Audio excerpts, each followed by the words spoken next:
Hello GP rating aspirants, कैसे हैं आप सभी लोग। आई होप आप बहुत अच्छे होंगे और मैं हूं आप सभी का मेंटोर तहूर। और आज मैं आपको बताने वाला हूं कि जीपी रेटिंग कॉलेजेस के फीस आपको जो लगते हैं इतने महंगे हैं, तो नहीं। आप कंपैरेटिवली देखेंगे ना, तो it's nothing compare to what you will earn after that.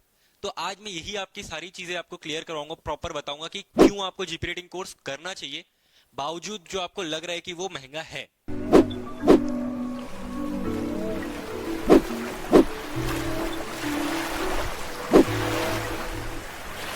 ठीक है, so let's begin with the video. तो सबसे पहले हम बात करेंगे कि देखो, एवरेज जो है यहाँ पे कॉलेज का फीस होता है वो कितना हो रहा है। अभी आप जैसे एवरेज देखेंगे तो आपका 2.4 से लेकर के इट्स समवेयर बिटवीन 5 lakhs। ठीक है, ठीक है। एवरेज एवरेज तो नहीं कहेंगे, मैक्सिमम ये 5 lakhs हो सकता है और मिनिमम ये 2.4 हो सकता है। ठीक है, 2.4 फॉर 6 मंथ, जिसमें आपको आपका हॉस्टल का स्टे मिलेगा, आपको आपका फूड मिलेगा, आपको जो यूनिफॉर्म एंड ऑल दैट सारे सब कुछ इंक्लूडेड रहेगा। ठीक है, तो if you don't want to आपको ज्यादा खर्च नहीं करने हैं, तो you can go for the colleges which are from around 3 to 2.4। इनके बीच में भी बहुत सारे कॉलेजेस हैं। और अगर आप 5 lakhs वाले में जाते हो तो आपको बेटर कैंपस मिलेगा, बेटर प्लेसमेंट मिलेगा, दैट्स इट। ठीक है, और अगर आपको जैसे ये 2.4 में आते हैं आपके टीएसआर और नूसी, तो इनमें भी जा सकते हैं, इनमें भी प्लेसमेंट अच्छे हैं। ठीक है, और इसमें 5 lakhs के आसपास आता है एक SCI MTI, जो कि shipping corporation of India training maritime institute. ठीक है,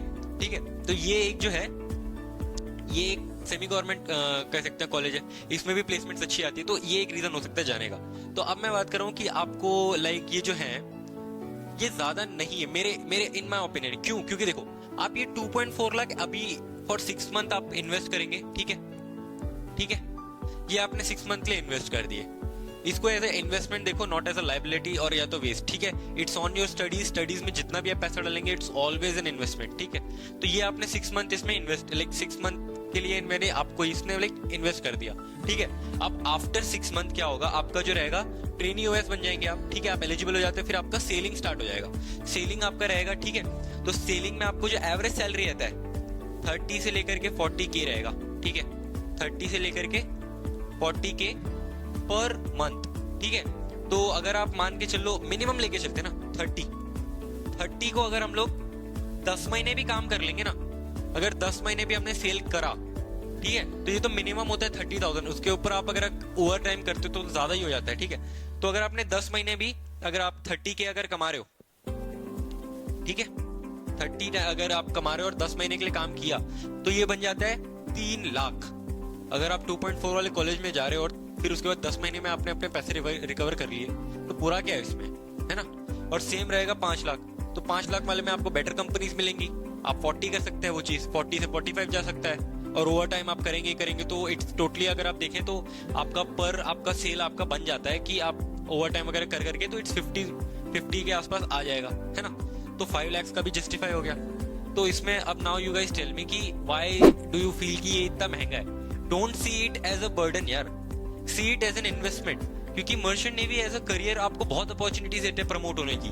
आप तो ये 30 से 40,000 जो है आपका स्टार्टिंग सैलरी है, आप जैसे ही आप ओएस के बाद आप पहले तो आप ऑर्डिनरी सीमैन बनते हैं। ठीक है, सबसे पहले, जिसमें आपको 30 से 40 हजार मिलते हैं। उसके बाद आप बनेंगे एबी आप बनते ही आपका जो सैलरी हो जाता है वो हो जाता है आपका 60 से लेकर के 80 के बीच में।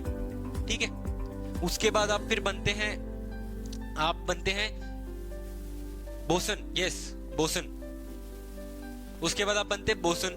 ठीक है, बोसन की सैलरी नहीं भी तो कम से कम 80,000 से लेकर के 1.2 lakhs तक के रहता है, और वो भी पर मंथ का है। ये जितना भी मैंने बता रहा है ये पर मंथ का है। ठीक है, आफ्टर बिकमिंग अ बोसन, जैसे ही आपका 36 मंथ का सी टाइम हो जाता है, after becoming AB plus 36 months का सी टाइम, तो आप एलिजिबल हो जाते हैं सेकंड मेट्स का एग्जाम देने के लिए। सेकंड मेट्स का एग्जाम क्या होता है, बेसिकली वो आपको थर्ड ऑफिसर बना देता है। ठीक है, एक सेकंड, ये मैंने क्यों, हाँ, तो और ये हो जाता है। फिर उसके बाद आप एलिजिबल हो जाते हैं सेकंड मेट्स के लिए। ठीक है, सेकंड मेट्स आपका ये एग्जाम रहता है जिसको आप दे करके आप थर्ड ऑफिसर बन सकते हैं। थर्ड ऑफिसर अगर आप बन गए, ठीक है, थर्ड ऑफिसर अगर आप एक बार थर्ड ऑफिसर बन जाते हैं, तो उसके बाद आपकी सैलरी होती है नहीं भी तो मिनिमम 2.5 लाख से लेकर के 3.2 लाख कह सकते हो। 3.2 अगर अच्छी कंपनीज में है तो और भी ज्यादा हो सकती है, ठीक है। 3.2 ले सकते हैं, फिर 3 ले लेते हैं राउंड फिगर में। मैं लोएस्ट ले रहा हूँ यार, आप अच्छी कंपनीज में जाओगे उससे ज्यादा ही होंगे फॉर श्योर बता रहा हूँ, क्योंकि अभी जो डॉलर, और एक तो सबसे पहली बात कि आपको डॉलर्स में अर्न करने मिलता है, ठीक है। तो डॉलर्स में क्या है, एक तो फ्लक्चुएट हो रहा है, और अभी डॉलर्स का $1 इज समथिंग अबाउट 86 या 80, उससे ज्यादा ही है, ठीक है। तो ये ज्यादा ही होने वाला है, तो मैं लोएस्ट ही लेकर के चल रहा हूँ, ठीक है। 3 लाख तो ये हो जाता है। तो आप मिनिमम 4 से 5 साल बाद 3 लाख कमाएंगे। कौन सी ऐसी आपको जो है कॉलेज प्लेसमेंट दे रही है कि आप 3 से 4 महीने बाद 3 से 4 साल बाद आपका 3 लाख सैलरी होगा? Is it? कोई भी कॉलेज है तो फिर आप वो कर सकते हैं डेफिनेटली। आपके लिए वीडियो नहीं है, आप छोड़ के जा सकते हो, ठीक है। फिर उसके बाद आप फिर थर्ड ऑफिसर का है, थर्ड ऑफिसर के आप बनते हैं। उसके बाद सेकंड ऑफिसर का वही 3.5 से 4-5 लाख के बीच में होता है। फिर आप बनते हैं चीफ ऑफिसर, उसका तो 5 से 7 लाख के बीच में होता है। And then you become captain या मास्टर, उसका लाइक 10 से लेकर के 12 से ज्यादा भी होता है, ठीक है, depending upon the ship vessel as well as the company. तो ये चीज don't see it as a like waste. अगर आप जेन्युइनली चाहते हैं कि आप अपने फैमिली का जो फाइनेंशियल जो है आपका कंडीशन, या फिर अपने आप जल्दी चाहते हैं कि आप जितना हो सके जल्दी आप फाइनेंशियली स्टेबल हो जाए, तो this course is one of the best, ठीक है। आपने आईटीआई कर रखी है, अगर आपने आईटीआई की है तो ज्यादा से ज्यादा आपको 20-30 हजार की नौकरी मिलेगी, जो कि आप पता नहीं कब जाकर के आपको प्रमोशन मिलेगी। प्रमोशन मिलने के बाद भी आपका 60 से 70 हजार जाएगा मैक्स टू मैक्स। 10th के बाद आपको कौन सा कोई नौकरी दे रहा है जो इतना अच्छा अपॉर्चुनिटी दे रहा है? नहीं ना। So don't see it as a waste, see it as an investment, ठीक है। तो अगर आपको और भी कोई डाउट है जीपी रेटिंग से रिलेटेड तो फटाफट से डीएम बोलता हूँ, डिस्क्रिप्शन में एक आपको लिंक मिलेगा गूगल फॉर्म का, उसको फटाफट से फिल करो। मैं आपको पर्सनली कांटेक्ट करके गाइड करूंगा कि आपको जीपी रेटिंग का कोर्स कैसे ज्वाइन करना है, ठीक है। और मैं आपके सारे डाउट्स क्लियर करने वाला हूँ जीपी रेटिंग से related. Okay, thank you for watching. Like the video, subscribe the channel, क्योंकि ऐसे इन्फॉर्मेटिव वीडियोस मैं लेकर के आते रहूंगा आपके लिए, ठीक है। तब तक के लिए बाय बाय, और अच्छे से प्रिपेयर करते रहो, ठीक है।